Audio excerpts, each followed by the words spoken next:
ಹಾಸನದ ಪ್ರತಿಷ್ಠಿತ ವಿದ್ಯಾಸಂಸ್ಥೆಯಾದ ಎವಿಕೆ ಕಾಲೇಜಿನ ಆಡಳಿತ ಮಂಡಳಿ ವಿರುದ್ಧ ಇಂದು ವಿದ್ಯಾರ್ಥಿಗಳು ಹಾಗೂ ಪೋಷಕರು ಪ್ರತಿಭಟನೆ ನಡೆಸಿದರು. ಕಾಲೇಜು ಆವರಣದ ಎದುರು ಜಮಾಯಿಸಿದ ವಿದ್ಯಾರ್ಥಿಗಳು ಹಾಗೂ ಪೋಷಕರು ಏಕಾಏಕಿ ಬೋಧಕ ಸಿಬ್ಬಂದಿಯನ್ನು ತೆಗೆದುಹಾಕಿರುವ ಆಡಳಿತ ಮಂಡಳಿ ನಿರ್ಧಾರಕ್ಕೆ ವಿರೋಧ ವ್ಯಕ್ತಪಡಿಸಿದರು. ಮುಂದಿನ 2 ತಿಂಗಳಲ್ಲಿ ಪರೀಕ್ಷೆಗಳು ಆರಂಭವಾಗಲಿದ್ದು, ಇಂತಹ ಸಂದರ್ಭದಲ್ಲಿ ಸಿಬ್ಬಂದಿಯನ್ನು ತೆಗೆದುಹಾಕಿರುವುದು ತಮ್ಮ ಭವಿಷ್ಯಕ್ಕೆ ಧಕ್ಕೆ ಆಗಲಿದೆ ಎಂದು ವಿದ್ಯಾರ್ಥಿಗಳು ಆಕ್ರೋಶ ವ್ಯಕ್ತಪಡಿಸಿದರು. ಪ್ರತಿಭಟನೆಯಲ್ಲಿ ಭಾಗವಹಿಸಿದ್ದ ವಿದ್ಯಾರ್ಥಿಯೊಬ್ಬರು ಮಾತನಾಡಿ, ನಾವು ಈಗಾಗಲೇ ಎಷ್ಟೋ ಪಾಠಗಳನ್ನು ಕಲಿತಿದ್ದೇವೆ, ಇನ್ನೂ ಎಷ್ಟೋ ಪಾಠಗಳು ಬಾಕಿವೆ ಎಂಬುದು ನಮ್ಮ ಶಿಕ್ಷಕರಿಗೆ ಅಷ್ಟೇ ತಿಳಿದಿದೆ. ಈ ಸಂದರ್ಭದಲ್ಲಿ ಹೊಸ ಸಿಬ್ಬಂದಿಯನ್ನು ನೇಮಕ ಮಾಡಿದರೆ ನಮಗೆ ತುಂಬಾ ಕಷ್ಟವಾಗುತ್ತದೆ ಎಂದು ತಿಳಿಸಿದರು. ಇನ್ನು ಈ ವಿಚಾರವಾಗಿ ಪ್ರಶ್ನೆ ಎತ್ತಿದ್ದಕ್ಕೆ ಆಡಳಿತ ಮಂಡಳಿ ಇಂಟರ್ನಲ್ ಮಾರ್ಕ್ಸ್ ಹಾಗೂ ಹಾಲ್ ಟಿಕೆಟ್ ನೀಡುವುದಿಲ್ಲ ಎಂದು ಬೆದರಿಕೆ ಹಾಕಿದೆ ಎಂದು ವಿದ್ಯಾರ್ಥಿಗಳು ಆರೋಪಿಸಿದ್ದಾರೆ.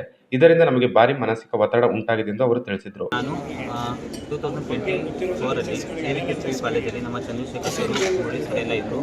ಅವ್ರನ್ನ ನೋಡಿ ನಾನು ಅಡ್ಮಿಷನ್ ತಗೊಂಡಿದ್ದು. ನಿನ್ನೆ ಏಕಾಏಕಿ ನಮ್ಮ ಲೆಕ್ಚರರ್ಸ್ನ 10:15 10:45ನ ಕಾಲೇಜಿಂದ ಅವ್ರು ಹೋದರು.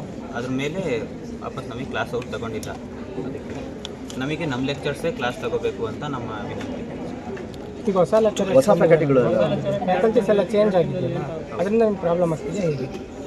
ಅದರಿಂದ ನಮಗೆ ಪ್ರಾಬ್ಲಮ್ ಇನ್ ದ ಸೆನ್ಸ್ ನಮ್ಮ ಲೆಕ್ಚರರ್ಸ್ ನಮಗೆ ಓದಿಸ್ತಿದ್ದಾರೆ ಸ್ಟಾರ್ಟಿಂಗಿಂದ. ನಾವು ಎಷ್ಟು ಓದ್ತೀವಿ, ಏನು ಓದಿದ್ದೀವಿ ಅವ್ರಿಗೆ ಅದು ಚೆನ್ನಾಗಿ ಗೊತ್ತಿರುತ್ತೆ. ನಮ್ಗೆ ಏನು ಓದಿಸ್ಬೇಕು ಇನ್ನು ಮುಂದೆ, ಇನ್ನು ಇವ್ರಿಗೆ ಏನು ಓದಿಸ್ಬೇಕು, ಯಾವ ಬ್ಯಾಚಿಗೆ ಎಷ್ಟು ಓದಿಸ್ಬೇಕು ಅದು ಅವ್ರಿಗೆ ಗೊತ್ತಿರುತ್ತೆ. ಸೊ ಅವರು ಅದನ್ನು ಇನ್ನೂ ಚೆನ್ನಾಗಿ ಹ್ಯಾಂಡಲ್ ಮಾಡ್ಬೋದು ಅಂತ ನಾವು ಇನ್ನು ಹೊಸ ಟೀಮ್ ಬಂದರೆ ಏನಾದ್ರು ವಿರೋಧಿಸ್ತೀರಾ, ಏನಾರು ಇದು ಮಾಡ್ತೀರಾ? ಈಗ ವಿರೋಧಿಸ್ತೀವಿ.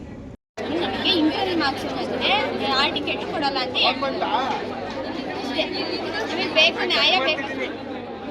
ನಮಗೆ ನ್ಯಾಯ ಬೇಕು ಎಂದು ಆಗ್ರಹಿಸಿ ವಿದ್ಯಾರ್ಥಿಗಳು ಹಾಗೂ ಪೋಷಕರು ಕಾಲೇಜಿನ ಎದುರು ಪ್ರತಿಭಟನೆ ನಡೆಸಿದರು. ಘಟನೆ ಮಾಹಿತಿ ತಿಳಿದ ಬಳಿಕ ಸ್ಥಳಕ್ಕೆ ಅಧಿಕಾರಿಗಳು ಆಗಮಿಸಿ ಪರಿಸ್ಥಿತಿಯನ್ನು ನಿಯಂತ್ರಿಸಿದರು.